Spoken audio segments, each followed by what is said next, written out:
El artículo 226 de la Constitución ordena: las instituciones del Estado, sus organismos, dependencias, los servidores públicos y las personas que actúen en virtud de una potestad estatal ejercerán solamente las competencias y facultades atribuidas en la Constitución y la ley. Raúl Tello, asambleísta por Pastaza del Bloque de Integración Nacional, buen día, bienvenido a Contacto Directo. Buenos días, muchas gracias, un saludo a todos los televidentes, a las órdenes. Usted asevera que los jueces constitucionales violaron este artículo de la Constitución. ¿Por qué? Desde luego que es absolutamente evidente y eso está debidamente argumentado y fundamentado por parte del juez constitucional Hernán Salgado al respecto de la arrogación de funciones, de tomarse por parte de los 5 jueces de la Corte Constitucional facultades que no le corresponde. En el tema del matrimonio igualitario no está en discusión los derechos de las personas. Lo que está en discusión es que en la Constitución existe absoluta claridad al respecto de que el matrimonio es entre hombre y mujer. El artículo 67 es imperativo y la facultad de la Corte Constitucional es de interpretar, pero no cabe la interpretación si existe una norma absolutamente clara. Aquí no cabe la posibilidad de que la Corte Constitucional realice una interpretación, porque además el artículo 427 de la Constitución... A la interpretación, la propia Constitución señala sus reglas de interpretación. Precisamente el artículo 427 expresa: las normas constitucionales se interpretarán por el tenor literal, que más se ajuste a la Constitución en su integralidad. Añade, en caso de duda, se interpretarán en el sentido que más favorezca a la plena vigencia de los derechos y que mejor respete la voluntad del constituyente y de acuerdo con los principios generales de la interpretación constitucional. Estos principios, que se enseñan en Introducción al Derecho al comenzar la universidad, están en el Código Civil. ¿Se respetó el texto literal de la Constitución o se lo interpretó extensivamente, en este caso del artículo 67? En primera instancia, yo debo decir de que el artículo 67 no merecía interpretación, porque es absolutamente claro.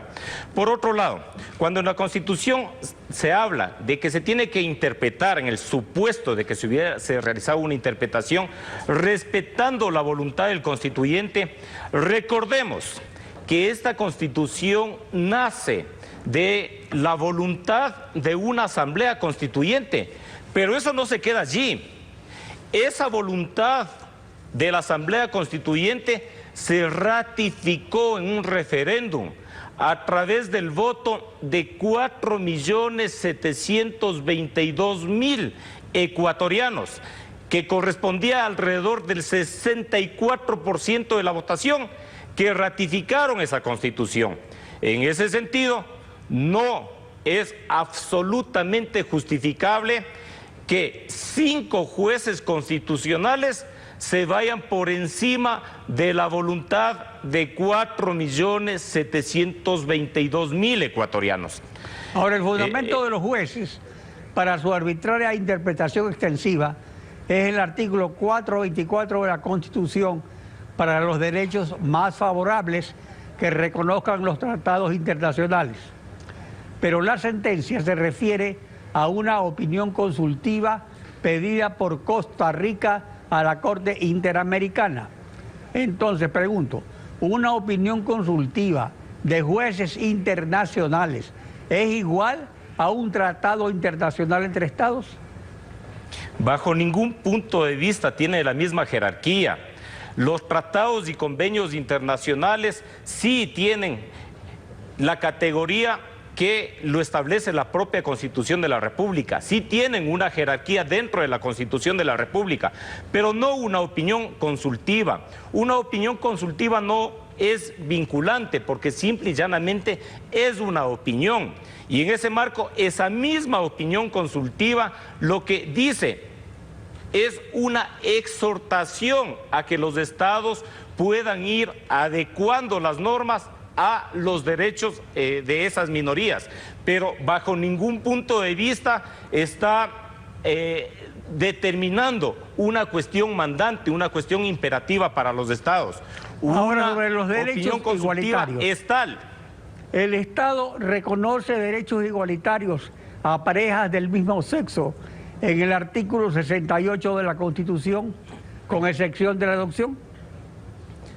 Desde luego que sí. Esos grupos, desde luego que ya estaban reconocidos en la Constitución de la República en todos sus derechos. El único derecho que no tenían es a contraer matrimonio. ¿Por qué? Porque el artículo 67 es claro.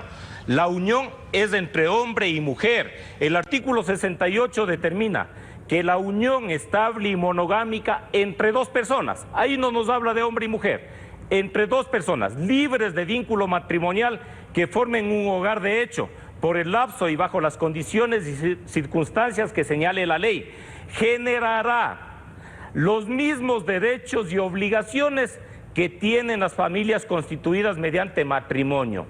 Lo que sí limita es la adopción, que corresponderá solo a parejas de distinto sexo. Pero aquí estamos frente a un riesgo. Si la Corte Constitucional, si los 5 jueces se atrevieron a interpretar extensivamente el artículo 67, que es absolutamente claro al respecto del matrimonio entre hombre y mujer, estamos en riesgo de que también se quieran arrogar facultades que no tienen y se les ocurra interpretar también el artículo 68.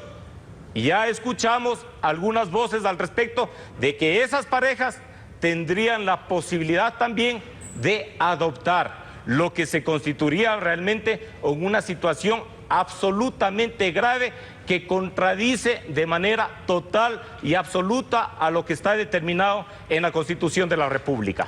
Según la Constitución, artículo 431, no hay control político de la Asamblea sobre la Corte Constitucional, solo control judicial del fiscal general y de la Corte Nacional. Debe actuar en este caso la fiscal general ante el prevaricato que se hace evidente. Mire, lamentablemente esta Constitución no determina la posibilidad de que los jueces constitucionales puedan ser sujetos de fiscalización y control político por parte de la Asamblea Nacional. No están dentro de los funcionarios que determina el artículo 131. En ese sentido, le dejaron a la Corte Constitucional con un poder omnímodo, pero desde luego que desde el ámbito de la justicia se tiene que intervenir. Y no únicamente eso, la propia Corte Constitucional, que es quien tiene que determinar los dictámenes para consulta popular, en la finalidad de rectificar todo esto que hicieron mal, deberían, con sus dictámenes, en el caso de haber solicitudes de consulta popular, tramitación de procesos de consulta popular, dar la posibilidad de que sea el pueblo ecuatoriano que se pronuncie. No sería admisible de que la Corte Constitucional, manteniendo esta posición absolutamente inconstitucional, quiera negar también la posibilidad, a través de sus dictámenes, de que se realicen consultas populares al respecto de este tema. Raúl Tello, asambleísta, gracias por acompañarnos en Contacto Directo.